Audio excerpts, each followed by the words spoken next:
If you can't set up a factory like he sets up a factory, don't talk that old equality talk. Who are you? You don't know. Don't tell me Negro. That's nothing. What were you before the white man named you a Negro? And where were you? And what did you have? What was yours? What language did you speak then? What was your name? It couldn't have been Smith or Jones or Bunch or Powell. That wasn't your name. They don't have those kind of names where you and I came from. No, what was your name? And why don't you now know what your name was then? Where did it go? Where did you lose it? Who took it? And how did he take it? What tongue did you speak? How did the man take your tongue? Where is your history? He was born into this family of Garveyites. His father was an ardent member of Garvey's movement and was himself eventually murdered because of his fighting for the rights of black people in Nebraska. His mother, on the other hand, because of psychological issues, was institutionalized, and therefore the family was left without the father and the mother. Malcolm, in his early life, because of this, I believe, actually went into a life of petty crime. One of his teachers, his favorite white teacher in Nebraska, told him that as a Negro, you can't be an attorney, you can't do this, you can't do that, your aspirations are too high. He then moved from Nebraska to Detroit, to the Detroit area, got involved in petty crime, and then after that, of course, he was in prison. In prison, he came into contact with a number of people who were members of a group called the Nation of Islam. And it is there that he fell under the influences of the teachings of Elijah Muhammad.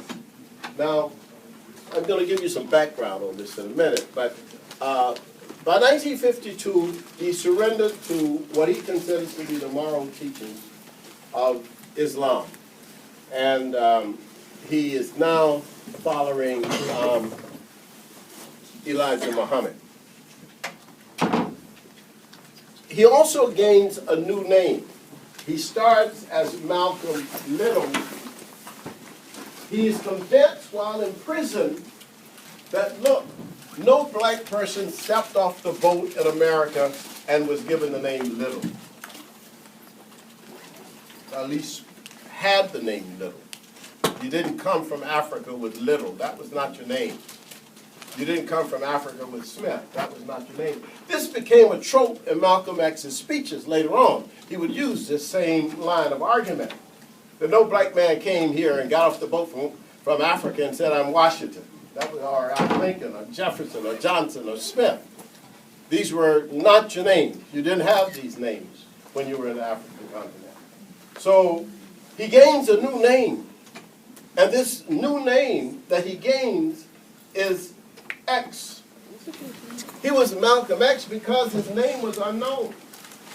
And his idea was, and the idea of the Nation of Islam at that time was, that no black person in the United States of America who walked around with an English name or a Dutch name or a German name was really on their own ground.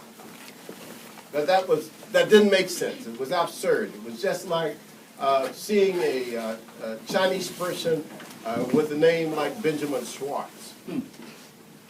But because we live in basically a crazy house in America, we don't see the craziness. And I tell you, let me tell you a real story. This is a true story. I've written about it in my memoirs. I went to Ghana the first time in 1972. You know my name is Molefi Asante, right? Molefi Kete Asante. But I went to Ghana, and when I went to Ghana, one of the things that happened to me in Ghana, when I asked the librarian for my book, the first book that I'd written, which is called The Rhetoric of Black Revolution, he brought the book to me, and he says, we have it, but we thought the person was in English. Because my name at that time was Arthur Smith. You see, but I don't look like a Smith, do I? Right. So, but that was the issue. This is the issue with Malcolm. Malcolm is in prison. He gains a new name. And this new name that he gains for unknown, meaning unknown, which would be temporary in one sense, was something that was happening throughout the Nation of Islam. The man that we know now, for example, is Louis Farrakhan. When I met him, he was Abdul X. So the thing is that these names change because reality changes, transformation. People have different ideas about what things should happen and what should be. So he emerges quickly by his studiousness as a moral teacher, somebody who knows not only the principles and the concepts and the rituals and the values of the Nation of Islam, but he can be a teacher. And so soon, Elijah Muhammad, and I don't know where, you can really Google a lot of this. You can Google Elijah Muhammad. He was a very slight man, but a very intense man, who had probably got no more than an 8th grade education, grew up in the same state that I grew up in, Georgia, was persecuted very badly in Georgia. Georgia, of course, in those days was not a very agreeable state for black people, particularly if you were assertive. And so he left Georgia and went to Detroit. And Elijah Muhammad, and as I will explain in a few minutes, basically inherits an organization. But because he is studious and he is a detail-oriented person, he becomes a leader of an organization. He builds an organization not from the ground up, but basically a small organization, he builds it. And then he chooses Malcolm as his national spokesperson. He says, Malcolm, you can be, you are so good, you're so knowledgeable, you're so curious. I want you to be the national spokesperson for the Nation of Islam. He becomes the chief minister, and he was a tireless leader. He established mosques almost everywhere. And right here in Philadelphia, mosque number 12 and other mosques around the city, Malcolm was here all the time. He basically lived in West Philadelphia for a time, in the Powelton area, working very hard in that area to create the institutions. And we just, last year, we were able to get the state of Pennsylvania to create a historical marker, for Malcolm's presence here. Because he was very present in this area. Not only was he present in this area, he was present down the street in Cecil B. Moore at the UNIA building. You see that little building down there, 2 blocks or 3 blocks off of Broad Street, UNIA? Malcolm was there. So he was very present in Philadelphia, but not only in Philadelphia. You know, he eventually became the chief minister in Harlem, in the New York Mosque, all right? So now, I told you in 1952, he joins the Nation of Islam. But the 1950s in America, these were turbulent times. These were not peaceful times. There had been many demonstrations already. People were testing the laws in the South on segregation, racial discrimination. 1954, we get the Supreme Court decision in the case between Topeka, Kansas, and Brown. Then we get the Montgomery bus boycott in 1955. This is, of course, something that everybody knows, and if you've seen Selma, people really sort of connect this situation with Selma. One of the people who appears there, Fred Gray. How many people know the name Fred Gray? Wow, that's good. This demonstrates what I'm going to say, because people drop out of history. You know, history is a very selective process. But in the case of Fred Gray was the attorney for Martin Luther King Jr. And he was also the attorney for the Montgomery bus boycott. He later became a legislator in Alabama. He is still alive, and he appears, actually, there is a small part of the Selma movie where you see Fred Gray. But Fred Gray was perhaps on a local level. He was never, I don't think, considered a national figure, but on the local level in Montgomery, he was the legal force for the civil rights movement. The Montgomery bus boycott for Martin Luther King Jr., and he was, of course, just a year older than Martin Luther King. Martin Luther King was like 26, he was 27, something like that, when they started this movement. He had just finished law school at Case Western in Ohio, and then had gone to Montgomery a year before King went to Montgomery, and then was chosen by the local people, actually, chosen by them to be the spokesperson for the Montgomery movement. Okay, all of this is happening in 55, 54, 55. By now, Malcolm is very, very much involved in the nation. There were people, I call them resilient resistors, too numerous to count, and their names are often dropped from history. One of the people is, of course, as I said, Fred Gray. But Malcolm rose from the masses. And I say this because perhaps one of the most difficult things in life for any human being is this, is out of the anonymity of the masses to stake out an identity. You know what young people call, what y'all call today, a brand. You know what I mean? It's really hard, right? How do you stake out a brand that rises above the anonymous masses? And out of this is what Malcolm does. He stakes a brand that rises above the masses, and he creates a persona that was different, that was dramatic, and that really captivated most of us. And I was one of the people captivated. I have to say this. I went to UCLA, and when I was at UCLA as head of the Student Nonviolent Coordinating Committee chapter on UCLA's campus, one of the things that really captured me was the life of Malcolm. We used to call ourselves the sons of Malcolm because we felt that Malcolm had changed the identity of African people. So this was a big movement, 50s, and then the late 50s, 60s, early 60s, and middle 60s. So here's the deal, that what happened because of Martin Luther King Jr., there was a new reality produced in this country. Martin Luther King Jr., as brilliant as he was, came out of a middle-class Christian background. And also, he was a Southerner and came out of a Southern background. Malcolm comes out of the North. He comes out of an urban background, and he is transforming himself. He's being transformed. So I call him a transformatist in that sense, right? So he's being transformed. So what happens is that the ideologies of these two individuals clash.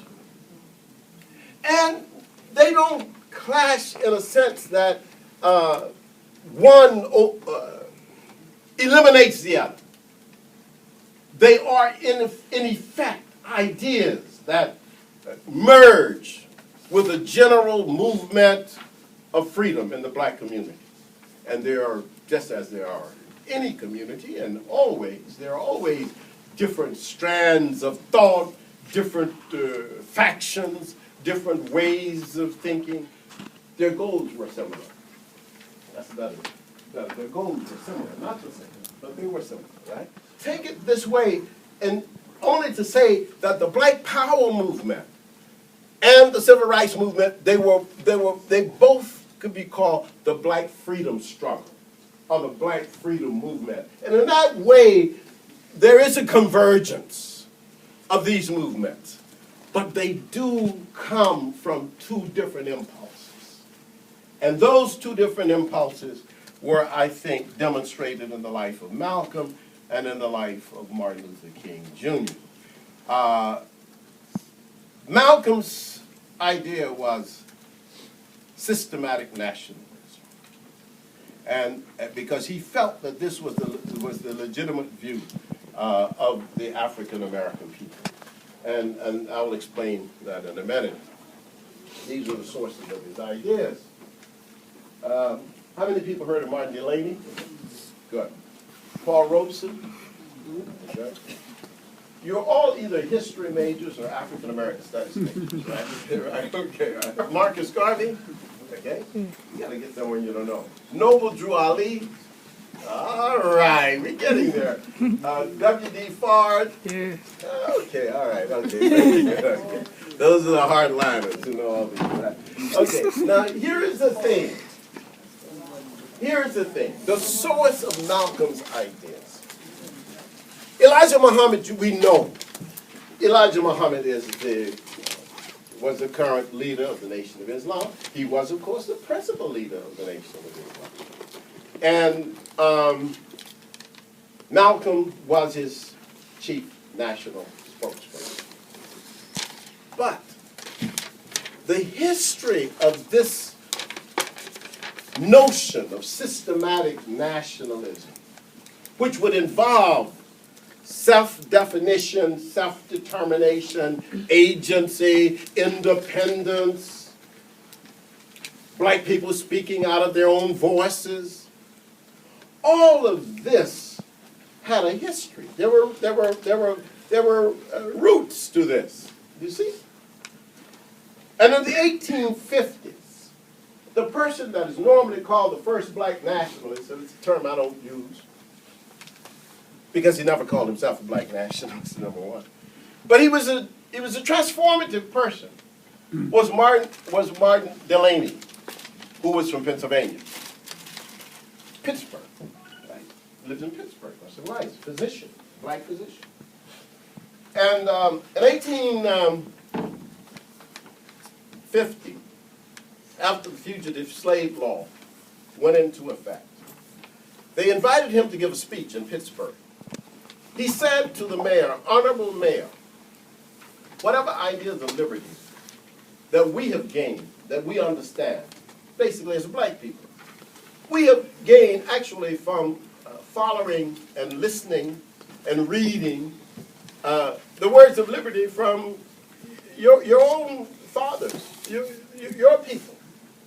And what you basically say is that your home is your castle. And Honorable Mayor, my home is my castle. And in it dwells only my wife and my children, as free as the angels in heaven. And if any man should come to my house looking for a slave, be he the sheriff, be he a magistrate, be he the Supreme Court judge, or no, let it be Millard Fillmore himself, the president, with his cabinet as his bodyguard, with the Constitution of the United States as his shield, and the Declaration of Independence as his banner. Let him come to my house. And if he crosses the threshold of my door, and I do not lay him a lifeless corpse at my feet, may heaven refuse me entry, and may the grave refuse my soul a resting place. Something like that. I'm trying to. When he finished his speech, this is what inspired Malcolm. When he finished his speech, people said, "What kind of? This is an arrogant black man. He would even shoot the president." They were very furious at him. First black nationalist, Paul Robeson. There are other people. I'm just going. These are people that you know if you read the stories about them. You see, Alexander Cromwell. I'm not going to talk about, but or Ed Blyden, but look at this. Paul Robeson. If you go back, read about Paul Robeson. In the 1950s, he was the most popular entertainer in America. He was internationally known. He was not only the most popular entertainer in America, he was the richest entertainer in America.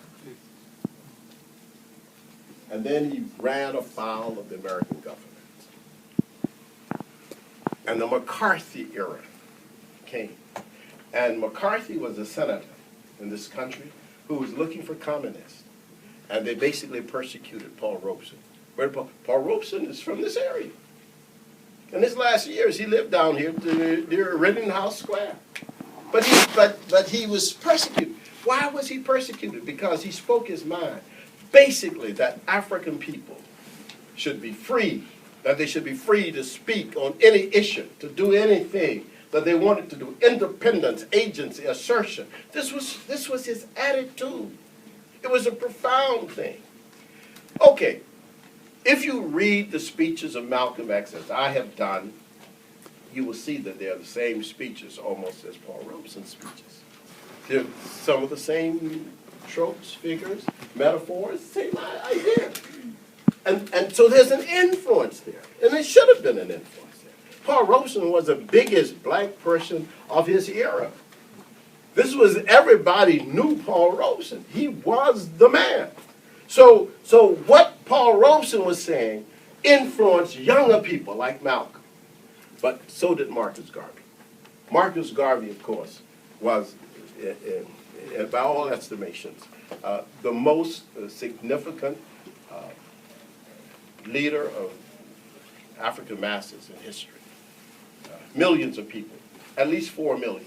This is estimated. Some people say 10 million people paid $1 to become a member of his organization, the UNIAACL, Universal Negro Improvement Association, African Communities League. This was the organization that Malcolm X's father was a leader for. Marcus Garvey's organization. Garvey's organization had always argued Africa for the Africans, at home and abroad. And this was against colonialism. There was, they had these settler colonies in Africa, in Kenya, Uganda, South Africa. And then you had the ones that were indirect rule countries. We had colonialism. Garvey was against it. And so he spoke out against it. And because he spoke out against it, I think, again, this is an influence on Malcolm. I see Malcolm in some of the speeches of Garvey. And if you listen to speeches of Garvey, you can tell this is a tradition.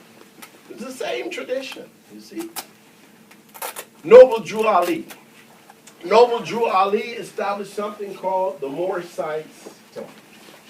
Moorish science was an ideology that came into being in the early 20th century.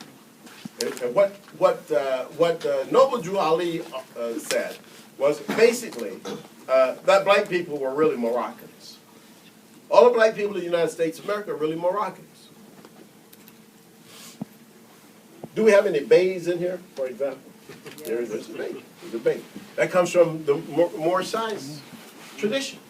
And that tradition was a tradition that said, look, black people who came to America, yes, there were people who were enslaved, but there were black people who were here before slavery. So who were those black people? So Noble Drew Ali said, these were independent, sovereign black people. So most of the people who are Moorish science, they have the name Bey or Al at the end of their names, you see. L or Bey. So they're Moorish science. Now, but here's the thing. When Noble Drew Ali was killed, then another man emerges to say he's the leader. And his name was W.D. Fard. Fard was probably born in North Carolina. We don't really know, right? But Fard claimed to be some mysterious being, mystic. He just appears, you see. And so what happened is a struggle ensues. He then forms the Nation of Islam. Nation of Islam is not formed by Elijah Muhammad. The Nation of Islam is formed by W.D. Ford. Ford, who called himself Wallace at some time. You remember the son of Elijah, one of them who was my friend, who passed away a few years ago, was Wallace Muhammad. Wallace Muhammad was a friend of mine, but Wallace was named for W.D. Ford. See? So his father named him for the man that he inherited the Nation of Islam for. So the Nation of Islam then gave us Elijah Muhammad. Elijah took that. I'm just running through this quickly. These are influences, sources of ideas for Malcolm. Now here are the main ideas. Black people have to be self-defining. You cannot allow white people to define you. Black people have to be self-determining. You cannot allow other people to determine what your reality should be. Because what these two elements, these principles we're dealing with, is what Malcolm deals with. The inheritances of the slave plantation. Because in the slave plantation, what happens is that you are not in charge of yourself. You're not in charge of your life. You're not in charge of your time. You're not even in charge of your thoughts. There's nothing that the black person can be in charge of if you're on the slave plantation. The slave plantation is essentially a space where you are not just a captive, you're a total victim. You know, Henry Louis Gates says 30% of all black people have white patriarchs. You know what that means? That means that 30% of black people have somewhere in their background white fathers. Slavery. You don't have freedom of your body. There's nothing, there's no freedom at all. And this is precisely why Malcolm says we have to be self-determining. It was our own assertion. Because if you don't assert, then other people will assert on you. So he understood that. And so that's why it was important to have authentic consciousness. Now what did he say? He said consciousness came from history. You have to know your history. If you don't know your history, you will not even know anything about your own life. He said it's like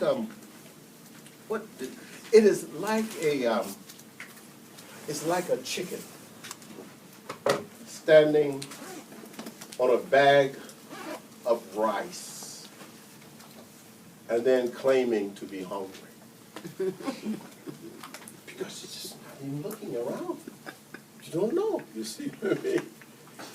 It was an old African proverb. So what did he contribute? He created in 1964 Muslim mosques. Now, incorporated. Now, why did he do this? He created it. You remember he had a big fight with Elijah Muhammad. Elijah Muhammad, his spiritual father, his social father, and then he decides that, wow, Elijah Muhammad is doing a whole lot of things for young girls. And I don't like that. I've been a moral teacher. I've been an ethical person. I've been fighting for ethics, and lo and behold, the guy who is my spiritual father is doing all these things that I really don't understand. So he broke with Elijah Muhammad. And then not only did he break with him, he did a couple of things that Elijah didn't really lack. One was he spoke publicly about it. And the second thing he did was to basically make a statement about the death of President Kennedy. He said the chicken have come home to roost.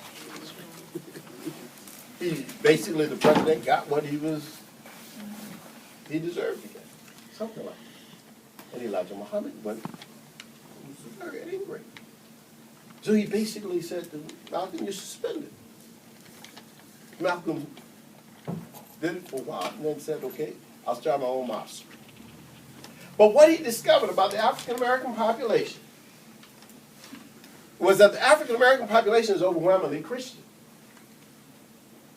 So if the African-American population is overwhelmingly Christian, there was only so far he would get with Islam. And he discovered this by being with the Nation of Islam. Everywhere he'd go, he'd run into these Christians.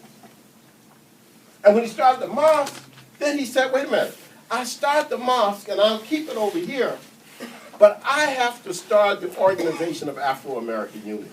And the Organization of Afro-American Unity became his secular organization.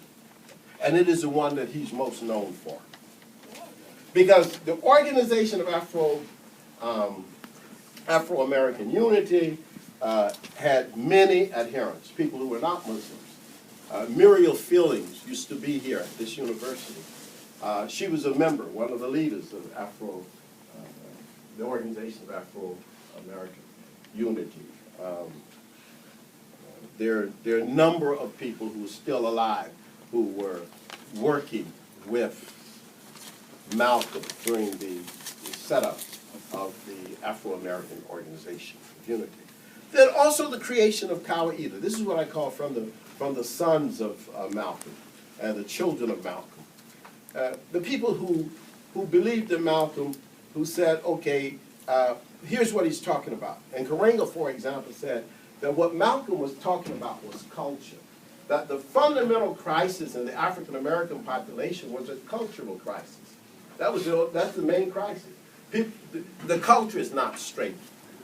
We messed up with our culture. Excuse the vernacular, but I'm just trying to explain this. Because what he was trying to say was, look here.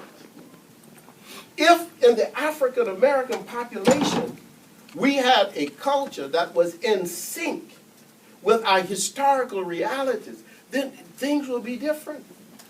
But because they are not, then we have to create institutions. This is why then Karenga says, okay, well, with Qaeda, let's create institutions. Let's create Kwanzaa. We have to have a holiday. Other people have holidays if they're mature. And all of this was based on the fact that for 246 years, Africans have been in slavery in this country. And to be enslaved for 246 years, remember this now. Think of this. I know it's hard to think like this. But we have been free in this country 100 years less than we were enslaved. The decades of indoctrination that basically moved us off of culture. So that's why you got black people walking around saying, my name is John. Because they don't know the name. I mean, this is what Malcolm said. I'm just saying it's one of his things. But the black person doesn't know. You ask him, what's your name? My name is John. He said, wait a minute. Why your name is John? Where do you get that name from? Who gave you that name? This is Malcolm. Who gave you that name? What part of Africa did that name? This is the way he talked. What part of Africa did it come from? Did your great-great-great-grandfather give you that name? No. Well, then who did you get it from? A white man. That's what I'm telling you. It's a problem. That's Malcolm's rhetoric. It was severe. And it was critical, you see. So then the rise of Afrocentricity. Now Afrocentricity is very interesting because it's related to Qaeda as well. Because it assumes that one of the fundamental issues is a cultural crisis. But it also assumes something else. That if African people can have an understanding of agency and can act out of agency, then they will also be self-defining and self-determining. That if you could find your centered place in a particular phenomenon, then you can ask the proper question. But black people cannot ask the proper question so long as we assume that we're on the periphery of Europe. Because as long as we are on the periphery, on the margins of European experiences, We will never ourselves be able to be subjects. We will only be objects in the European worldview. That's what Malcolm understood that. So that's why Malcolm said, wake up. You gain consciousness. Gain a sense of consciousness so that you can understand that in order to interpret and understand the African reality, you must study. And you must ask the question, well, what is the African's role in this? Take the movie Selma. How many people have seen it yet? Please see it. It's a good movie. I think there's some interesting parts to it. When Ava DuVernay was asked by someone, why didn't you give better roles to white people in this film? Why did you make President Johnson so indecisive? She said, this film is not about white people. This is a film about black agency. And she's right. That's the way the film is made. Black people doing. Were there white allies? Yes. But the point of entry for the white person was not the point of entry to save black people. You know, how many of you have been watching, what's the name of that movie on TV now? Book of the Negroes. Book of the Negroes. Now, I know a lot about the Book of the Negroes because I have many friends in Nova Scotia, and I go to Halifax a lot. But when I was watching the book, I watched the whole thing, Book of Negroes.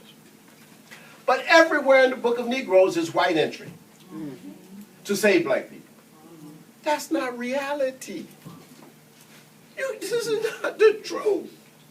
You don't. Were there some good white people? Yes. But do white people in general go out to help black people? No. Talk, sir. I don't see that. There's no history of that. Very few John Browns. That's right.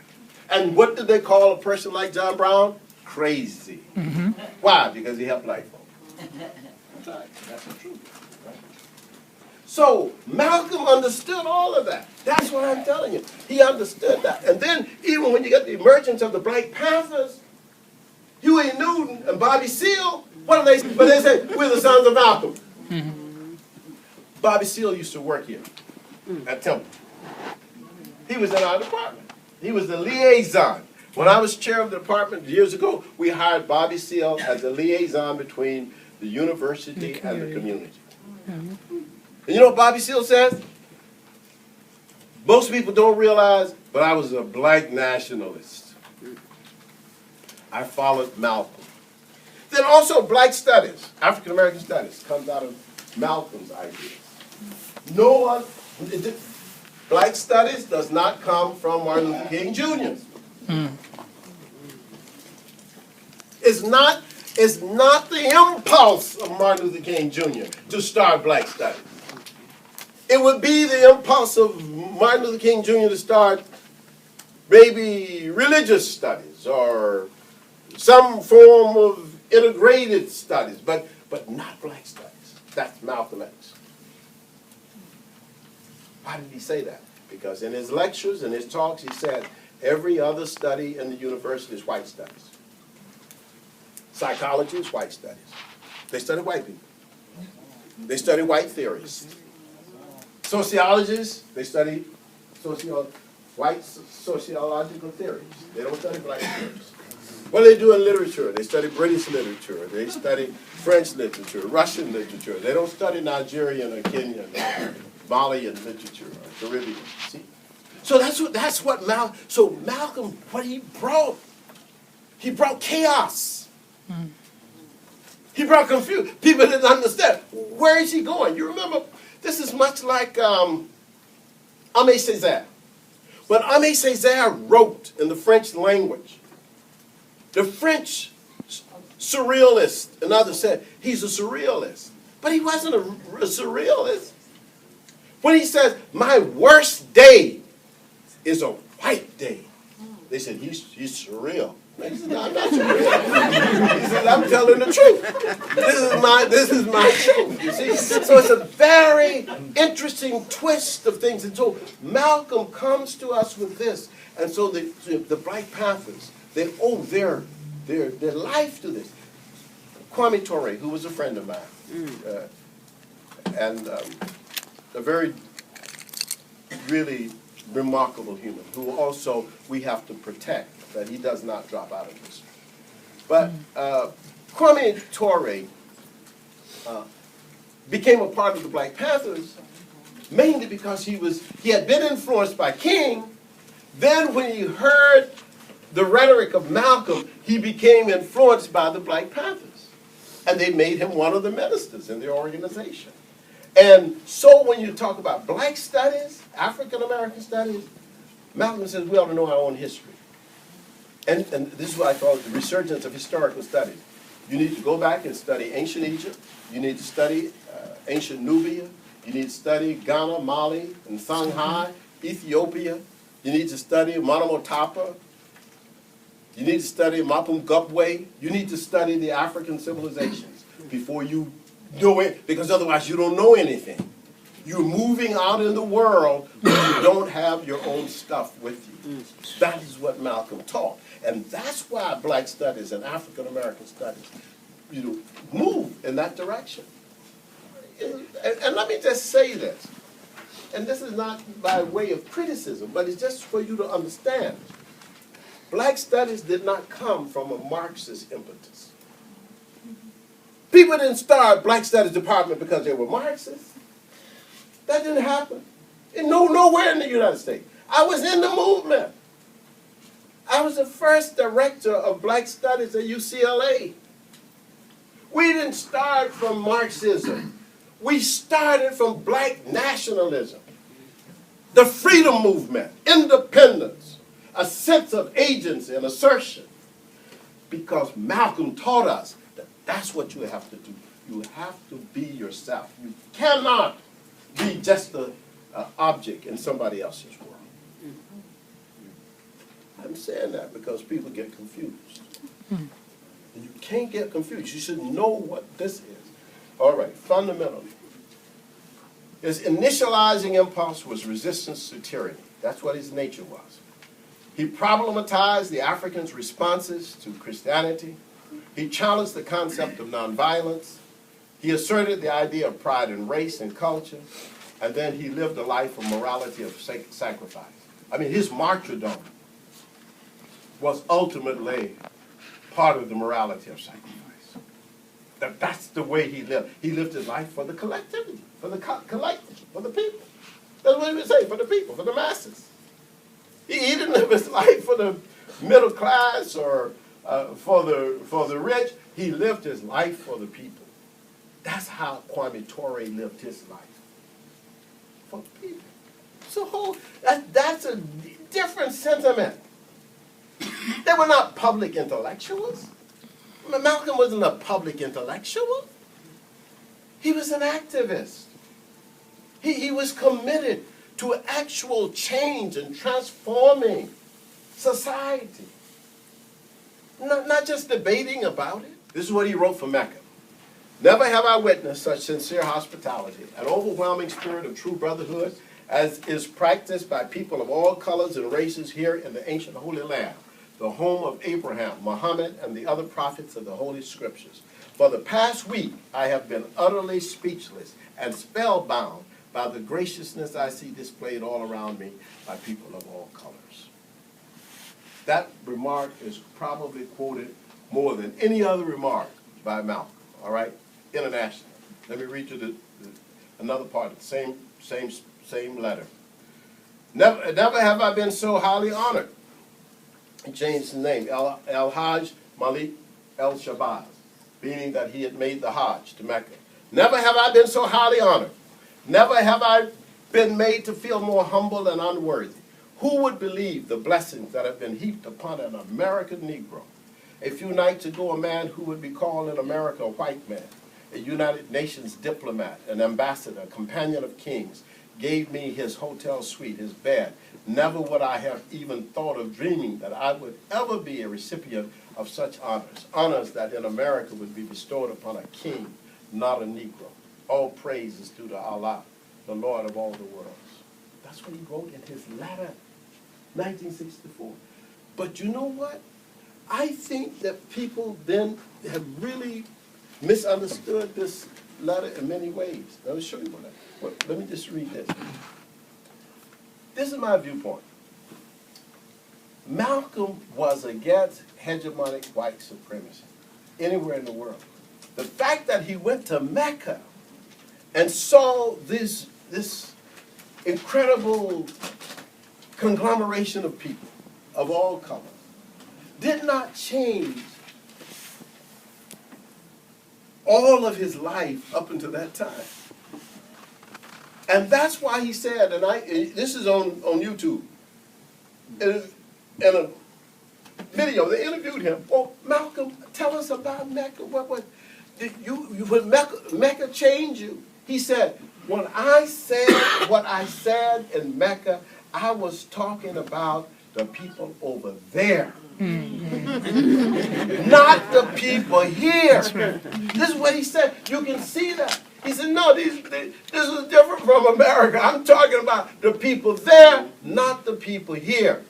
And I think Karenga is right when he argues. He has a new book coming out called Ethics of Malcolm.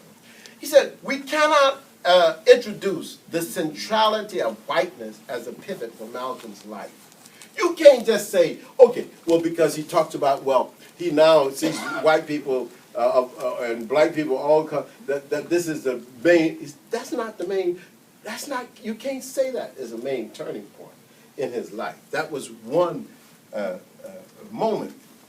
And this is what I wrote in my book in 1993, which my book is called Malcolm X's Cultural Heroes and Other Afrocentric Essays.